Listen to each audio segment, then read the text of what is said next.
출애굽기 4장 10절에서부터 15절까지 말씀 제가 읽도록 하겠습니다. 모세가 여호와께 아뢰되 오 주여 나는 본래 말을 잘 하지 못하는 자니이다. 주께서 주의 종에게 명령하신 후에도 역시 그러하니 나는 입이 뻣뻣하고 혀가 둔한 자니이다. 여호와께서 그에게 이르시되 누가 사람의 입을 지었느냐? 누가 말 못하는 자나 못 듣는 자나 눈 밝은 자나 맹인이 되게 하였느냐? 나 여호와가 아니냐? 이제 가라. 내가 내 입과 함께 있어서 할 말을 가르치리라. 모세가 이르되 오 주여 보낼 만한 자를 보내소서. 여호와께서 모세를 향하여 노하여 이르시되 레위 사람 내 형 아론이 있지 아니하냐? 그가 말 잘하는 것을 내가 아노라. 그가 너를 만나러 나오나니 그가 너를 볼 때에 그의 마음에 기쁨이 있을 것이라. 너는 그에게 말하고 그의 입에 할 말을 주라. 내가 내 입과 그의 입에 함께 있어서 너희들이 행할 일을 가르치리라. 아멘. 오늘은 끈질기신 하나님이라는 제목으로 말씀을 전하도록 하겠습니다. 오늘 본문 14절 말씀에 여호와께서 모세를 향하여 노하여 이르시되, 하나님이 모세에게 화를 내셨다고 합니다. 하나님이 모세에게 화를 내신 이유가 무엇입니까? 하나님이 이스라엘 백성을 애굽에서 구원해 내는 일에 모세를 사용하시겠다고 하셨는데 모세는 자꾸 못하겠다고 뒷걸음질을 치기 때문에 그렇습니다. 그래서 하나님이 화를 내신 것입니다. 모세야, 나는 너를 쓰고자 하는데 너는 왜 자꾸 못한다고 하느냐? 10절 말씀에 모세가 여호와께 아뢰되 오 주여 나는 본래 말을 잘 하지 못하는 자니이다. 주께서 주의 종에게 명령하신 후에도 역시 그러하니 나는 입이 뻣뻣하고 혀가 둔한 자니이다. 나는 입이 뻣뻣하고 혀가 둔한 자니이다. 이 말을 히브리어 원어로 보면 우리말 성경에는 두 가지 표현으로 되어 있지 않습니까? 입이 뻣뻣하다, 혀가 둔하다. 그런데 히브리어 원어에 보면 똑같은 말을 반복합니다. 나는 말을 못합니다. 나는 말을 못합니다. 이 말입니다. 같은 말을 반복한 것이죠. 나는 말을 못합니다. 나는 말을 못합니다. 그러자 하나님께서 누가 사람의 입을 지었느냐? 나 여호와가 아니냐? 내가 너의 입에 내가 전할 말을 담아두겠다. 그대로 전하기만 해라. 하나님께서 모세 입에 메시지를 넣어주시겠다고 말씀을 하십니다. 그런데 모세는 또 뭐라고 말합니까? 13절 말씀에 모세가 이르되 오 주여 보낼 만한 자를 보내소서.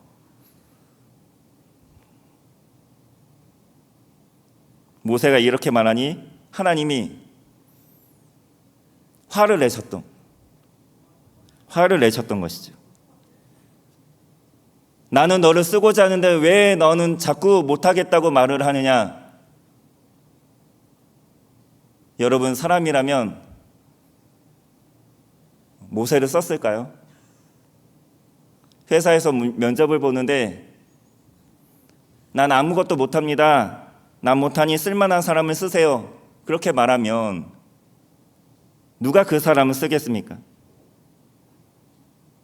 하나님께서 모세에게 나타나셔서 떨기나무 불꽃 가운데서 나타나셔서 모세를 부르시고 모세에게 하나님의 비전, 애굽에서 고통받고 있는 이스라엘 백성들을 구원해 내어 아브라함과 이삭과 야곱에게 약속하신 젖과 꿀이 흐르는 가나안 땅으로 이 백성을 이끌어내는 일에 모세를 쓰길 원한다고 하셨을 때 모세는 자그마치 5번이나 못하겠다고 말씀을 합니다. 처음에 하나님이 모세를 쓰시겠다고 하셨을 때 모세는 내가 누구간데 왜 나 같은 사람을 쓰시겠다고 하십니까? 그래도 하나님이 내가 너를 쓰기 원한다고 했을 때 모세는 어떻게 말합니까? 하나님이 나를 백성에게 보냈다고 한다면 백성들이 그 하나님은 어떤 하나님이냐? 그의 이름이 무엇이냐? 물었을 때 내가 무슨 말로 대답하리까? 이렇게 질문을 합니다. 하나님은 스스로 있는 자가 보냈다 해라, 이렇게 말씀을 하시면서 다시금 모세를 쓰시겠다고 재차 말씀을 하십니다. 모세는 또다시 그래도 사람들이 자신을 안 믿어줄 것이라고, 나의 권위를 인정해 주지 않을 거라고 얘기를 합니다. 하나님의 말씀하십니다. 내 손에 든 지팡이를 땅에 던져라. 던지니까 뭐가 됩니까? 뱀이 됩니다. 모세가 뱀의 꼬리를 잡으면, 원래 뱀은 꼬리를 잡으면 물리게 되어 있습니다. 머리를 잡아야 됩니다. 근데 꼬리를 잡으라고 하니까 얼마나 무서웠겠습니까? 물리면 어떡하지? 근데 믿음으로 꼬리를 잡으니 어떻게 됩니까? 지팡이가 됩니다. 다시. 또 너의 손을 품속에 넣어봐라. 넣어보니까 손에 문둥병이 든 것이죠. 다시 손을 품에 넣어봐라 했더니 문둥병이 나왔습니다. 이러한 이적을 행하면 사람들이 너의 말을 믿어줄 거다, 걱정하지 말라고 말씀을 하십니다. 그런데 모세는 아이고 나는 말을 못합니다. 이제는 말을 못한다고, 나는 입이 뻣뻣하고 혀가 둔하여 말을 잘 못한다고 그렇게 변명을 합니다. 그러니까 하나님이 누가 사람의 입을 지었느냐, 내가 할 말을 너의 입에 다 담아주마 그랬는데 모세는 또 오시어 보낼 만한 자를 보내소서, 나는 못하겠습니다. 여러분이라면 이런 모세를 쓰겠습니까? 그런데 하나님은 모세를 설득하고 또 설득하고 또 설득하십니다. 또 못하겠다고 하니까 모세의 형 아론까지 붙여주십니다. 14절 말씀에 여호와께서 모세를 향하여 노하여 이르시되 레위 사람 내 형 아론이 있지 아니하냐? 그가 말 잘하는 것을 내가 아노라. 그가 너를 만나러 나오나니 그가 너를 볼 때에 그의 마음에 기쁨이 있을 것이다. 하나님이 무엇이 아쉽다고 이렇게까지 모세를 물고 늘어지십니까? 모세가 아니면 출애굽 못 하십니까? 하나님은 모세를 설득하실 때 마치 모세야, 나는 너밖에 없어. 다른 사람이 없어. 대안이 없어. 너가 꼭 해줬으면 좋겠어.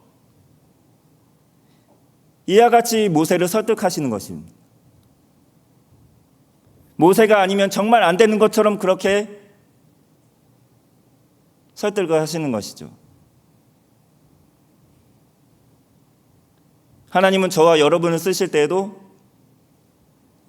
김집사여 너 아니면 안 돼, 그렇게 우리에게 말씀을 하십니다. 그렇게 우리에게 사명을 주십니다. 내가 못하겠다고 하면 이 집사님도 계시고 박 집사님도 계시고 윤 집사님도 계시는데 나보다 실력 있는 사람들 얼마나 많이 있습니까? 나보다 재능이 있고 뛰어난 분이 나 말고도 많은데, 그럼에도 하나님은 나를 콕 집어서 마치 내가 아니면 안 되는 것처럼 하나님은 끈질기게 설득하시고 부르십니다. 이로써 출애굽이라는 대업은 모세의 열심으로 이루어진 것이 아니라는 사실을 우리가 알 수가 있는 것이죠. 모세를 끝끝내 쓰시고자 하셨던 하나님의 이 끈질김으로 인해서 모세를 통해 하나님이 그 일을 하신 것입니다. 하나님의 이 끈질김이, 인내가 모세를 모세되게 했던 것입니다. 만일 모세가 이후에도 계속 못하겠다고 말했다면 어땠을까요? 10번 정도 설득하신 후에 그래도 못하겠다고 하면 그래 너 알아서 해. 모세를 그냥 포기하셨을까요? 100번, 1000번 못한다고 했어도 계속 설득하셨을 것입니다. 포기하지 않으셨을 것입니다.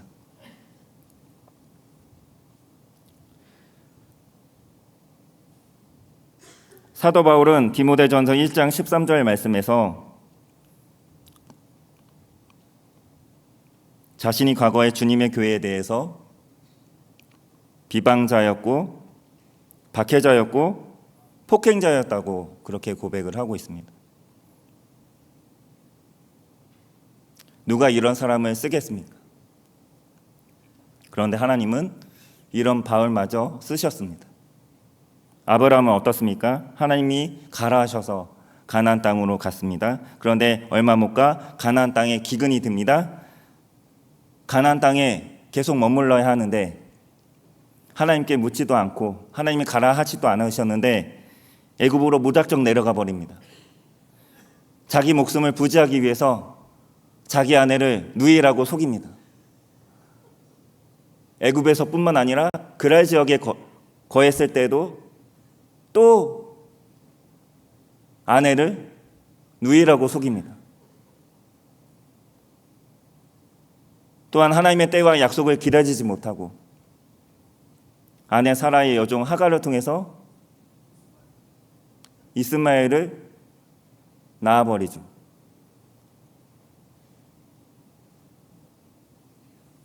이런 사람은 누가 씁니까? 그런데 하나님은 이런 아브라함을 통해서도 이스라엘 민족의 역사를 시작하셨다는 것입니다. 사람이라면 이렇게 참아줄 수 있습니까? 이렇게 기다려줄 수 있었을까요?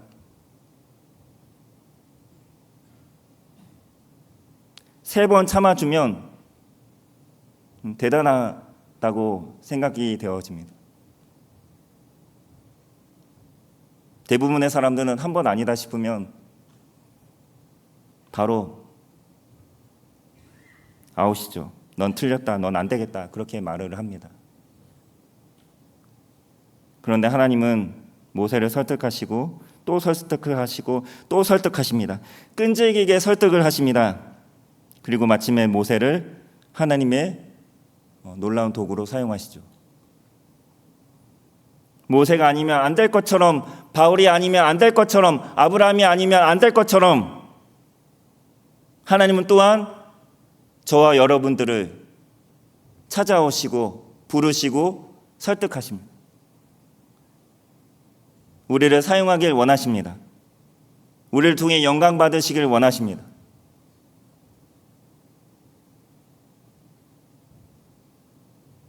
이러한 하나님의 끈질긴 사랑을 사도 바울도 알았는지 깨달았는지 로마서 9장 16절 말씀에 그런즉 원하는 자로 말미암음도 아니요 다른 박질을 하는 자로 말미암음도 아니요 오직 긍휼히 여기시는 하나님으로 말미암음이니라.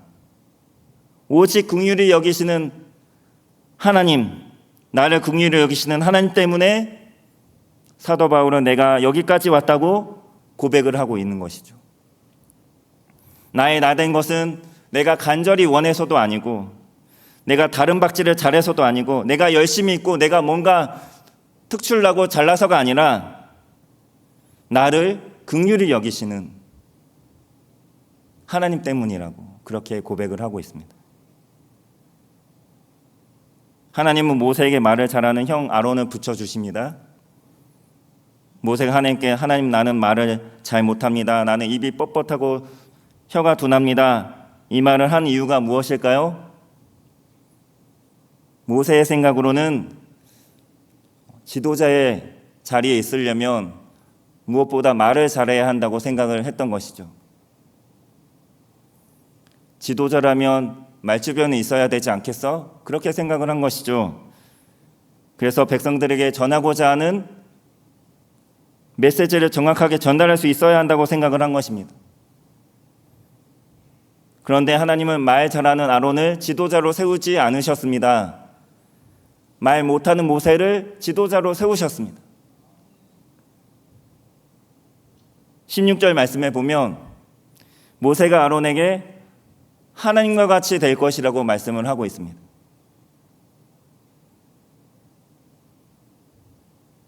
아론이 모세를 대신해서 하나님의 메시지를 백성에게 전달할 것이지만 지도자는 아론이 아니라 바로 너, 모세다. 너가 아론에게 하나님과 같이 될 거야. 그렇게 말씀을 하셨던 것이죠.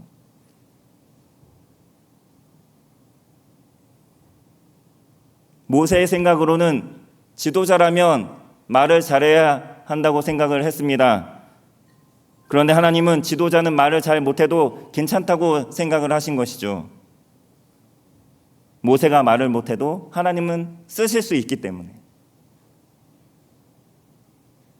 보십시오. 나이도 아론이 형이니까. 아론이 모세보다 연장자입니다. 말도 아론이 더 잘합니다. 지금 모세는 애굽을 떠난 지 40년이나 지났지만 지금 미디안 광야에 있죠. 애굽을 떠난 지 40년이 지났지만 아론은 여전히 애굽에서 고통받고 있는 이스라엘 백성들의 곁을 지키고 있었습니다. 객관적으로 보면, 인간적으로 봐도 모세보다 아론이 지도자의 역할을 더 잘 감당할 조건들을 더 많이 갖추고 있지 않겠습니까? 하나님도 그것을 분명히 아셨을 것입니다.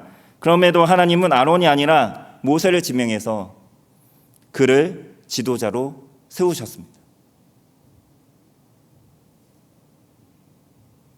여러분, 사도 바울은 말을 잘 했을까요? 못했을까요?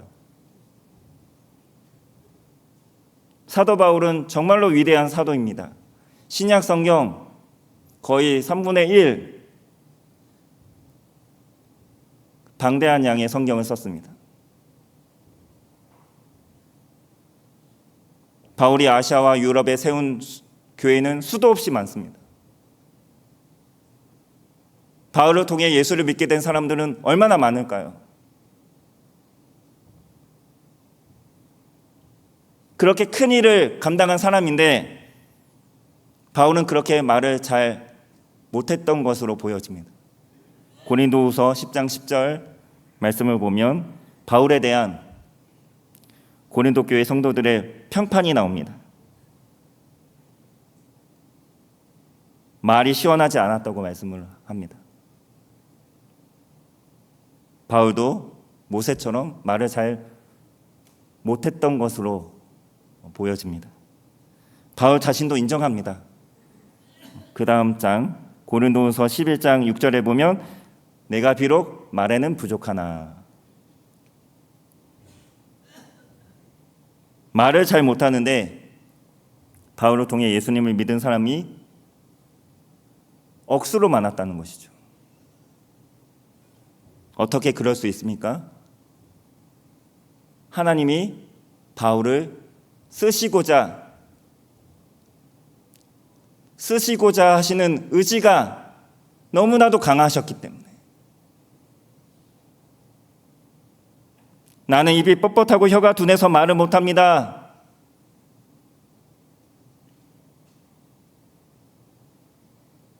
나는 나이가 많아서요. 나는 내가 챙겨줘야 할 식구들이 많습니다. 나는 이래서요 저래서요. 그 어떤 것도 하나님께는 핑계거리가 되지 못한다는 것이죠. 하나님께는 그 어떤 것도 문제될 것이 없습니다. 하나님이 한번 사람을 쓰시겠다 마음을 먹으시면 그 누구도 말리지 못합니다. 그를 반드시 쓰시고야만 합니다. 모세가 말하죠. 나는 말 잘 못합니다. 내 나이가 벌써 80입니다. 나는 과거에 사람을 죽인 일도 있었습니다. 전과자입니다. 나는 이 지팡이 하나밖에 없습니다. 하나님은 그래도 괜찮다고. 그래도 나는 너를 쓰길 원한다고.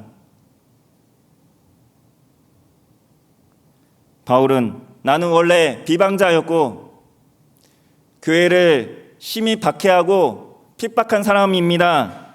폭행자입니다. 그래도 괜찮다고. 그래도 나는 너를 쓰길 원한다고.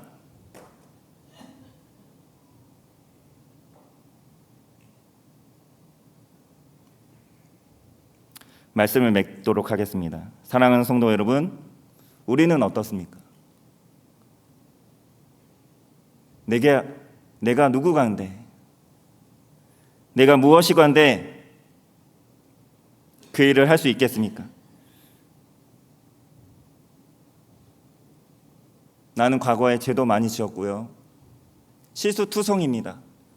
실패도 여러 번 거듭하여 하나님께 실망시켜드린 적이 얼마나 많은지 모릅니다.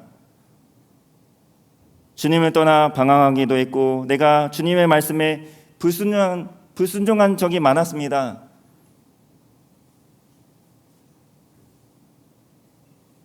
그런 나를 보시면서 쟤는 못 쓰겠다. 그렇게 버리시거나 포기하시지 않으신다는 것입니다. 그럼에도 불구하고 주님은 끈질기게 나를 찾아오십니다. 나를 부르셔서 야복강가에서 야곱을 이스라엘이 되게 하셨고 다메섹에서 사울을 바울 되게 하신 하나님께서 기어이 저와 여러분의 인생을 붙드시면서 아무개야, 나는 너를 쓰길 원하고 너를 통해 영광 받길 원한다. 나는 너를 통해 하고 싶은 일이 너무나도 많다. 그러므로 사랑하는 아들아, 딸아, 뭘 못한다고 거절하지 말고 피하지 말고 내가 너의 입에 할 말을 담아줄게. 내가 너를 통해 여러 가지 놀라운 일들을 일으킬 거야. 내가 너를 통해 많은 사람들이 주님의 품에 돌아오게 할 거야. 내가 너와 함께 할 거야. 너가 세상 끝까지 도망가도 나는 끝까지 너를 쫓아가. 나는 꼭 너를 쓰길 원한다. 나는 꼭 너를 쓰길 원한다. 우리에게 이렇게 말씀하신다는 것입니다.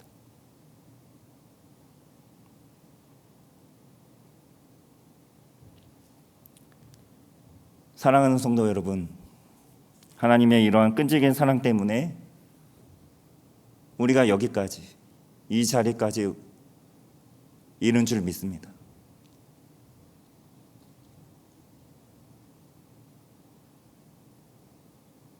그런 하나님의 인내와 끈기를 생각한다면 우리의 내일도 소망이 있는 줄 믿습니다. 끝까지 우리와 함께 하길 원하시고 우리를 사용하실 원하시는 하나님의 부르심에 적극적으로 순종하며 나아가시는 저와 여러분 모두가 될 수 있기를 간절히 소원합니다. 기도하겠습니다. 하나님, 나같이 연약하고 부족한 사람을 붙잡아 주시고 일으켜 주시고 할 수 있다고 용기 주시면서 끝까지 나를 포기하지 않으시고 나를 찾아오시는 하나님의 끈질긴 그 사랑, 이 사랑 때문에 오늘도 내가 주님 앞으로 나아갑니다. 주님을 예배합니다. 주님을 찬양합니다. 하나님, 우리 모두를 사용하여 주시고 우리 교회를 사용하여 주시고 하나님이 이루시기를 원하시는 그 일에 동참하는 은혜와 영광을 우리 모두에게 허락하여 주시옵소서. 감사를 드립니다. 살아계신 예수님의 이름으로 기도합니다. 아멘.